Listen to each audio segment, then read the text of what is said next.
Eye Contact, a Mark Manning Mystery, Book 2. Author, Michael Kraft. Publisher, Open Road Integrated Media, New York. Narrator, Eric Aust. At several minutes past 5, all is quiet in Nathan Kane's outer offices. There are often projects that keep people working late in the publisher's suite, but with the approach of the long holiday weekend, everyone has managed to be out the door on time, except Lucille Herring, who sits at her desk staring at the clock. She tidies some clutter on her desk, then rearranges files in a drawer, stalling. Having not yet logged off her computer, she poises her fingers over the keyboard, hesitates, then stands up. She paces once smartly toward the window, turns, and marches back to her desk, biting her lip. She drums her fingers on the plastic shell of the computer monitor. The clacking of her nails resounds in the quiet office, but that noise is overpowered by the clink of heavy brass hardware. Lucille Herring jumps as the timbered door to Nathan Kane's inner office opens. Kane steps through, closing the door behind him, and locking it with a key that Lucille Herring has never seen him use. He also carries a briefcase, which is not his habit. "Good evening, Colonel," she says, stepping forward. "I was wondering whether you'd left yet. I thought you might be in residence here this weekend." He grunts vacantly. "No, the holiday and all the hoopla. I've decided to go north for a few days." "Ah," she says, nodding. "That's probably a good idea, sir. We could all use a bit of R&R, but it looks as if you're taking some work along with you." He glances down at the briefcase, then up at her. "No, Miss Herring." He steps closer and lowers his voice. "I've been a little nervous about our security of late. This is material I'd rather have with me while I'm gone, just a precaution." "Oh, really?" She steps to her computer terminal and calls something up on the screen. "I assure you, Colonel, there's been no evidence of a breach. Your offices are tight as a drum." "Well," he bounces the key in his palm. "They are now." He pockets the key. "Enjoy the 4th, Mrs. Herring. And don't forget to turn out the lights." As he walks down the corridor toward the outer door, Lucille Herring calls after him. "Thank you, Colonel. Have a happy Independence Day." When the door closes after him, she pauses, listening to the pervasive silence of the office. Then she sits down at her desk, back straight as a board, and begins typing codes into the computer. Now and then, the machine asks for more, which she feeds it. Finally, she relaxes in her chair and waits. Then she smiles. The message on the screen says, "Welcome, Mr. Kane." Manning checks his watch. It's nearly 5:15. He's had a few minutes to settle into his hiding space, wondering what, if anything, is about to transpire. He's discovered a crack between two of the cabinets through which he can see Zarnick's desk, the door, and not much else. Sitting in the shadow of the cabinets, there's sufficient light for him to take notes. But since the rest of the room is relatively bright, he's confident that he won't be seen peeking. There's a rap at the door. Zarnick turns in the chair at the desk and asks, "Yes, who is it?" Manning notices that the accent has resurfaced. A woman's voice says from the corridor, "It's me, Professor Miss Jenner. Your guest from the mayor's office is here." Manning's brows arch with interest. Rising, Zarnick tells her, "Come in, Miss Jenner. Thank you." He skitters across the room, completely in character, then turns the lock and opens the door. Miss Jenner, who's a perky little thing, stands outside with the visitor. As Manning has already deduced, it is Victor Utley. His lanky frame stretches more than a foot above the woman's. He wears dark sunglasses, a 50s vintage pair of classic Ray-Bans, conspicuously inappropriate. Inside the building, a lame attempt at a disguise, no doubt. Zarnick extends his hand. "Mr. Utley, I presume?" "It's an honor, Professor," Utley responds dryly, shaking Zarnick's hand. Zarnick tells the woman, "Thank you, Miss Jenner. You may run along now, and please, do enjoy your holiday." She titters, excusing herself with a clumsy gesture that resembles a curtsy, and disappears down the hall. Zarnick waves Utley into the lab, closing the door behind them. Dropping the accent, he says, Well, Victor, it's been a while. It seems that both of our careers have finally taken off, though in divergent and unexpected directions. Spare me the rhetoric, Erlin. Utley looks around the room. Impressive. Do you have any idea how to work this stuff? Not a clue. Utley lights one of his imported cigarettes. Next question, the more important one. Do you have it? The actor who has pretended to be Zarnick asks. What? With feigned naivety, he adds, the payoff money, the loot. Now, Arlen, Utley scolds him. You know better than that. Let's just call it the price of silence, or better yet, a token of past friendship. Yeah, right. 10,000 bucks is a heap of friendship. Manning rolls his eyes, stifling a laugh. 10 here, 10 there. It adds up. The actor named Arlen leads Utley to the desk. He opens the top drawer, takes out a standard letter-sized envelope, about an inch thick, and hands it to Utley, who hefts it, looking disappointed. The actor asks him, What's the matter, Victor? Well, you're expecting an attaché case. It's 100 bills. 100 each. Count them.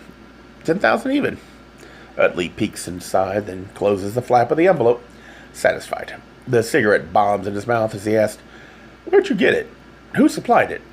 That, I'm afraid, is none of your business. You've gotten what you want. Now, go away and keep your mouth shut. I'll be quiet, Utley assures him. And then he adds, For now. Victor, so help me. Manning's got the ideal. They're going to bicker for a while. He wishes Utley would leave so that he could question Zarnick or Arlen or whoever he is at length. The man is obviously ready to confide in Manning, but for some reason he wants Utley kept in the dark. What time is it? Almost 25 past 5? Then Manning remembers with a start that he instructed David Bosch to phone him when he arrives at the top of the Mid-America building. The cell phone in Manning's breast pocket could ring at any moment. If Manning switches off the phone, he could miss David's call and blow a promising story. If he leaves it switched on, he could blow his cover behind the cabinet. He wants Utley to leave, and now. David spots the garage ramp on the east side of the Mid-America building. Manning was right. It could easily be missed, marked only with a discreet plaque that says Central States Club. He pulls up to the gate and lowers his window, prepared to talk his way past the guard. But the guard has seen the car coming, checked his clipboard, and now leans to tell David, Good evening, Mr. Manning. We've been expecting you. Please park at the top level of the ramp. The host at the elevator will direct you. Well, that was easy. David thanks him, raises his window, and drives the big black car up 4 or 5 levels. When he can go no further, he sees the private elevator lobby. Gold lettering on the glass door reads, Central States Club. An attendant stands there at a podium. There's a red carpet leading from the Spartan concrete environs of the garage to the lavishly decorated interior. David gets out of the car and puts on his blazer, checking pockets for press pass, phone, and notebook. He locks the car and walks the red carpet, removing the pass from his jacket, ready to do some explaining to the attendant. The man at the podium has watched his arrival, and when David steps up to talk to him, he says, Welcome, Mr. Manning. They phoned up to say you were here. I understand the mayor's office has arranged for you to visit the tower platform. That's right. David is enjoying this. He'll fill in for Manning anytime. Simply take this elevator to the top floor, 89. You'll arrive in the lobby of the club with the bar entrance straight ahead. Before you get to the bar, though, along the right-hand wall, you'll find an unmarked door to a stairwell. Since it's still too early for the club's dinner crowd, there will be no one on duty in the lobby. So, the door has been left unlocked for you. Take the stairs 3 flights up to the tower platform. If there are still workers up there, they will know to expect you. But they may have left already. I'm sure I needn't caution you, but it's open air up there, so do be careful. Thank you, David tells the man. You've been very helpful. Then he gets into the elevator, presses the top button, and begins his rapid, non-stop ascent. During the course of the trip, which seems to take well over a minute, he swallows several times to clear his ears. When the doors slide open, he finds himself in the club lobby, just as it was described. The bar is ahead, backlit by a spectacular view. There is an inconspicuous door along the right wall, partially hidden by a potted plant. There is no one else around, so he crosses the deep carpeting to the door and tries it. Sure enough, it's not locked. On the other side of the door, the walls are bare cement block with metal stairs leading up. David climbs several turns of the stairway, and on the sixth landing, the stairs end at a door. He opens it, finding himself in a short hall, no more than 6 feet long, which leads to another door. Hearing the howl of wind beyond the second door, he concludes that the double-doored hall was designed as a buffer. It might otherwise be impossible to close the outside door against the wind. Even with the inside door closed securely behind him, David has a struggle with the outer one. But he manages to step through and get it closed. Then, turning, he finds himself standing atop one of the city's tallest buildings. Earth itself seems to spread out before him, radiant in the late afternoon sun, teeming with anonymous millions who scurry to launch their weekend. He views the lower half of Lake Michigan as though on a map. Indiana, he knows, is below it. Michigan across it. Wisconsin just up the shore from where he stands. And nothing can be heard but the sound of the wind. While Manning holds the cellular phone in his hand, deciding whether to switch it off, it rings. Trying to make ends meet, Utley lops his harangue, mid-sentence, choking on the words. What the hell? The phone rings again. Manning steps out from behind the cabinet, answering. Yes. Utley removes his sunglasses to gape at Manning with bulging, unbelieving eyes. The tension of his stance suggests he's ready to bolt from the room. But Manning is careful to keep his own body language relaxed and unthreatening. He says into the phone, Hello, David. No hassles. Great. Utley turns to face the other actor, seething. Traitor! He throws his cigarette on the floor and stamps it out as a child might verge it on a tantrum. For heaven's sake, Victor, get in the melodrama. The actor named Arlen plops himself into the chair at the desk. You're an extortionist. Do you really think you deserve the loyalty of friends? Particularly friends you blackmailed? Manning plugs a finger in his ear so he can hear the phone better. You caught me in an awkward moment here, David. Listen, you try to locate the equipment. Look it over, and I'll call you back in a few minutes. He folds the phone shut, slips it into his jacket, and tells the others. Sorry for the interruption, gentlemen. Nice to see you again, Victor. He extends his hand, but Utley stands there ramrod stiff, fuming. And then Manning turns, extending his hand to the other man. I don't believe we've actually met. Zarnick's imposter rises from a chair, reluctantly steps toward Manning, and shakes his hand. My name is Arlen Farber. I'm an actor, and I've been hired to play a role. It sounded like a fun gig, and the money's really good, but something's up. Mr. Manning, something sinister, I'm afraid, so I decided it was time to, blow the proverbial whistle. With a humorless expression, he gives his chrome police whistle a feeble toot. Manning has his notebook ready. Who's paying you, Arlen? As I told you before, truthfully, in fact, I get checks from the planetarium. But where does the money really come from? I have no idea. And Victor's hush money. Arlen Farber shrugged. It's a mystery. The envelope was couried to my secretary, but I don't know the source. I have a contact, of course. It's a man, but I know him only by his phone number. That's a start, says Manning. Phones are easily traced. May I have it? Utley steps between them, interrupting. You two are too much. His tone is pissed. Arlen Farber, two-bit actor, running to the press with some half-baked conspiracy theory, hoping to grab more headlines. What's the matter, Arlen? Haven't you gotten enough ink in the past 2 weeks? He doesn't wait for an answer, but spins his attention to Manning. And you, Mr. Hotshot Reporter, is this any way to treat a contact from the mayor's office? Don't forget, I pulled some strings to arrange for your access to the Mid-America laser site. Utley remembers something, checks his watch. Why aren't you there, instead of here entrapping me? David, my assistant, went in my place.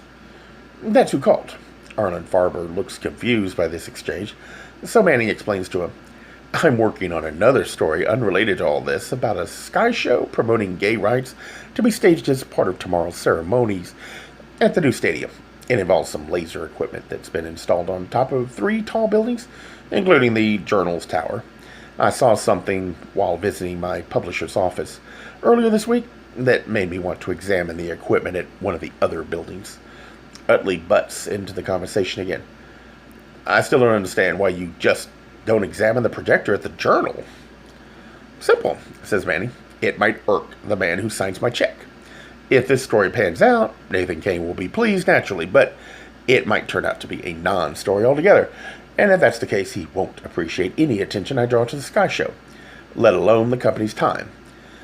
I'd spend pursuing it. Why not? Asked Sudley. The whole thing was his ideal. Hardly, Manny tells him. Kane's support of the project is grudging at best. He's a traditional value sort of guy, certainly no advocate of gay rights. The only reason he agreed to allow one of the projectors to be installed at the Journal is that the paper might be perceived as unenlightened. If he didn't play along, but he resents it. He told me so. Ah!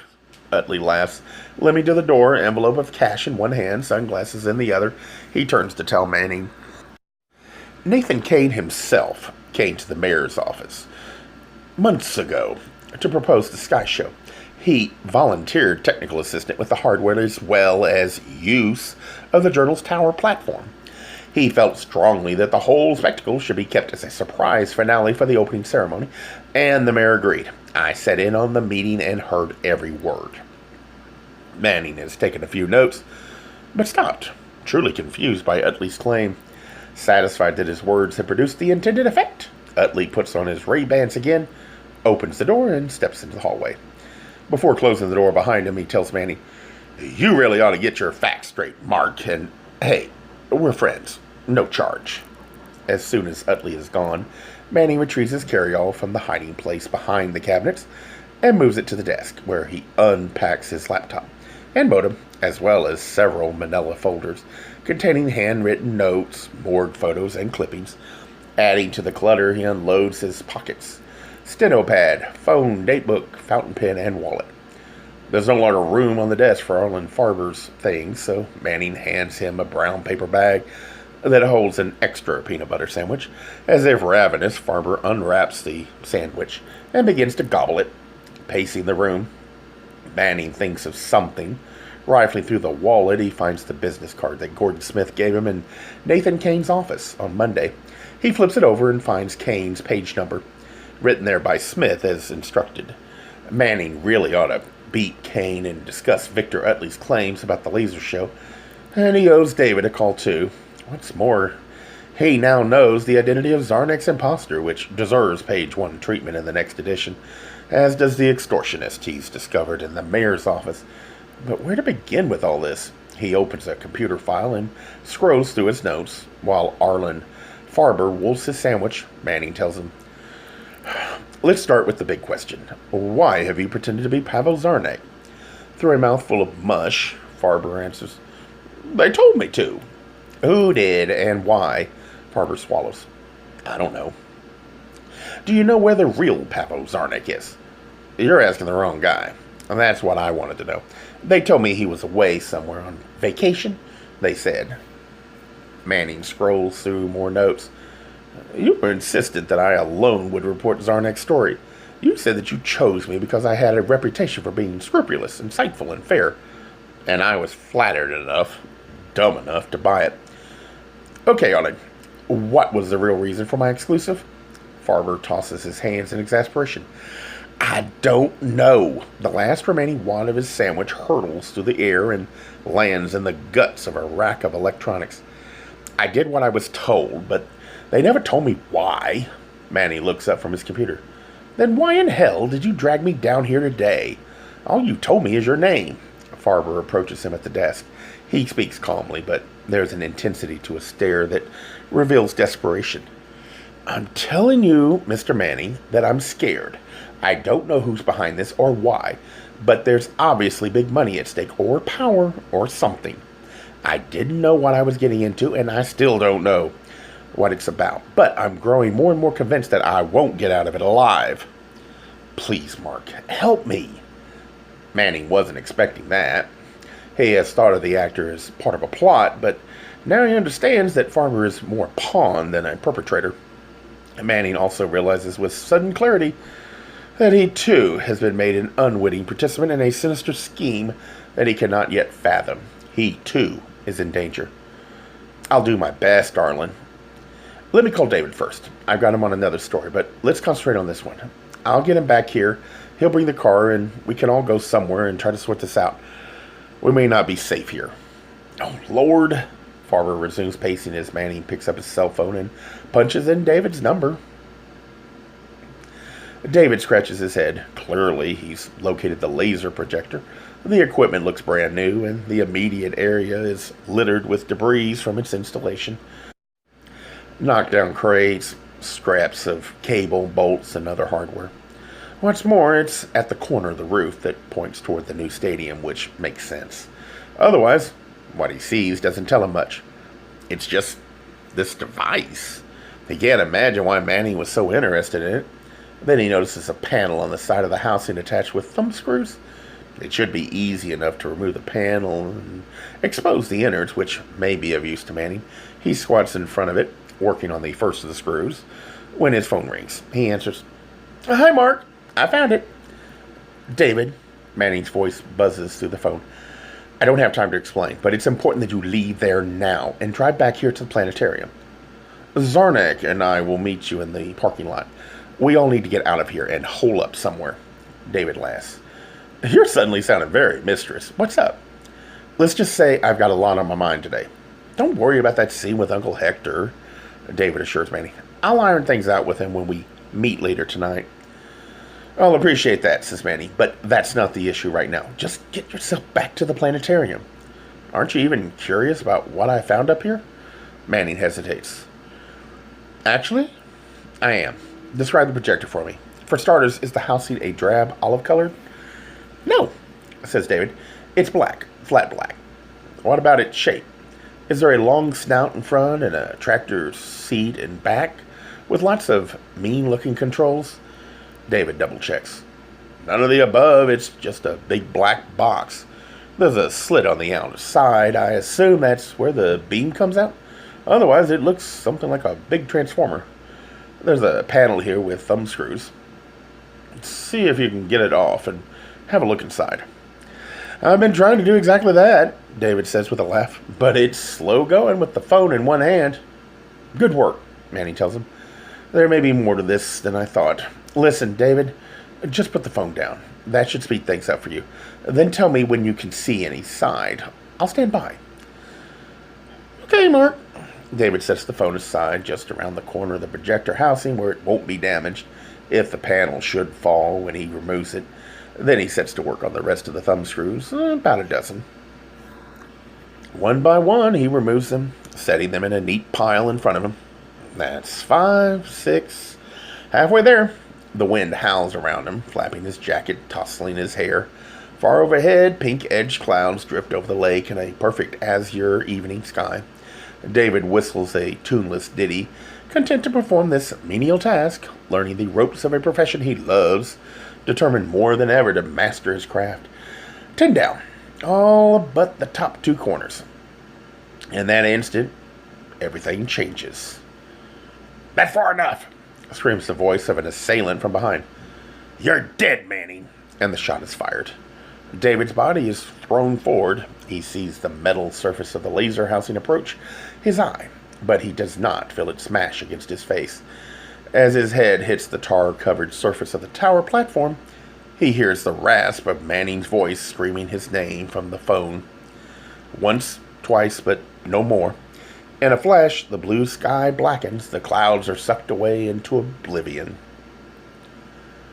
Seated at the desk in Zarnick's lab, stunned and panicky, Manning now whispers, "No, David, no!" Tears slide down his face as he tells the phone. "I'm so sorry, David." Arlen Farber shakes Manning by the shoulders. "What's wrong, Mark? What's happened?" Manning turns to look at him, but doesn't take the phone from his ear. He tells Farber, "David's been shot."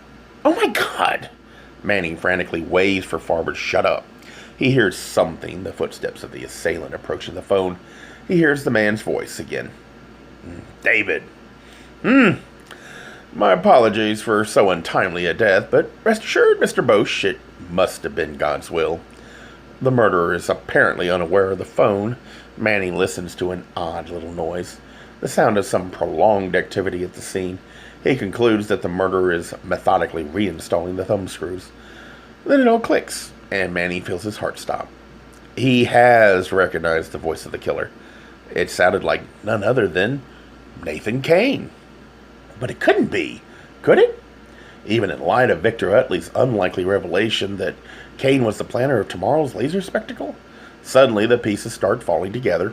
With his mind in a spin, Manny realizes that Kane's own computer savvy gave him direct access to reporters' drafts. It was he, not Lucille Herring, who discovered that Cliff Nolan was preparing to expose Zarnick. David Bosch was caught in the act of discovering something that warranted his murder as well. The Zarnick plot is therefore directly related to the laser spectacle, and David's murder was an extension of Nolan's. What's more, the Verdi Requiem was played to mask the gunfire that killed Cliff Nolan. Shortly after the murder, but before Manning had learned what music was played, the words of the Dies Irae, the medieval dirge, were on Kane's lips. He said in English, "Day of wrath and day of mourning," speaking of the obituary he planned to write for Nolan. Most obvious of all, and Manning berates himself for not picking up on this, Kane's war injury left him with a stiff walk that could easily be described as a limp. A tall man, always impeccably dressed, he fits Dorley's description to the letter. Manning now knows who killed Cliff Nolan and David Bosch, but there's no way to prove that Kane is the person up on that rooftop right now with David's body. Oh, but there is! With sudden inspiration, Manning sifts through the things on Zarnick's desk, plucks up a business card, and hands it to Farber. He covers the mouthpiece of his cellular phone and tells Farber, "There's a number on the back. Call it on your phone. It's a pager. You'll get a signal then." "I know how they work," Farber tells him as he starts dialing. "Don't use your own number. After the signal, punch in the weather lady." Farber nods. He gets the signal, dials, then hangs up. Manning raises a finger, commanding silence, pressing the cell phone to his ear. A moment later, he hears the beeping of Nathan Kane's pager on the roof of the Mid-America building. Then he presses the end button on his phone, sets it down, and exhales a sigh of disbelief. "Hey," says Farber. "Wait a minute." He thrusts the card under Manning's nose. "This pager number. This is my contact, the guy behind the whole Zarnick scam." "What?" Manning rises, studying the card. "Are you certain?" But he doesn't need an answer. He himself now recognizes the number, the one with all the sevens. He saw it on the blackboard the day of his first visit to Zarnick's lab. Next time, it was partially erased to make room for a grocery list. The conclusion is inescapable. Nathan Kane, publisher of the Chicago Journal, one of the city's most prominent, wealthy, and powerful citizens, has masterminded a complex plot with many seemingly unrelated threads. And although there is no apparent motive for the Zarnick ruse or for the secrecy surrounding the laser spectacle, something highly sinister must underlie his actions, for the man is guilty of cold, passionless murder. Manning sits at the desk again, telling Farber, "You were right, darling. You're in danger, and so am I. The bullet that killed David was meant for me." Manning connects a gadget between his laptop and his phone. "It's the modem." Farber leans over the desk. "Then we'd better get moving. We're not safe here." But Manning doesn't budge as he's busy with the computer. With mounting panic, Farber asks, "What are you doing?" "I need a few minutes here, and then we'll run. I have no idea what's behind all this, but the time for circumspection has passed. I'm going to blow this story wide open in the next edition." There. Something appears on Manning's computer screen. I'm online with the Journal's newsroom. He types in a code assigning his story top priority. This will end up on page 1 first thing in the morning. Then, with hands trembling over the keyboard, Manning assigns his article the brief title, or slug, "Hijinks." Stories like this don't come along often in a reporter's career, and he wants the opening to be a grabber. He writes, "Recent claims of a newly discovered 10th planet, coupled with secret plans to surprise the city with a laser spectacle Saturday night, are mysterious elements in a complex conspiracy masterminded by Chicago Journal publisher Nathan Kane. The scheme turned murderous when Kane shot and killed 2 of his own reporters, Cliff Nolan and David Bosch." Gay Mysteries audiobooks.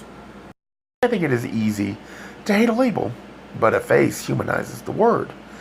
So this effort is twofold: to offer comfort to those like myself that your world didn't end because you don't fit into the view of acceptable society on both sides, and in hopes of helping those with family that are LGBTQ, that it doesn't mean we are aliens from the child they once knew. Reassure them so they can maybe be supportive at the same time, being true to their values.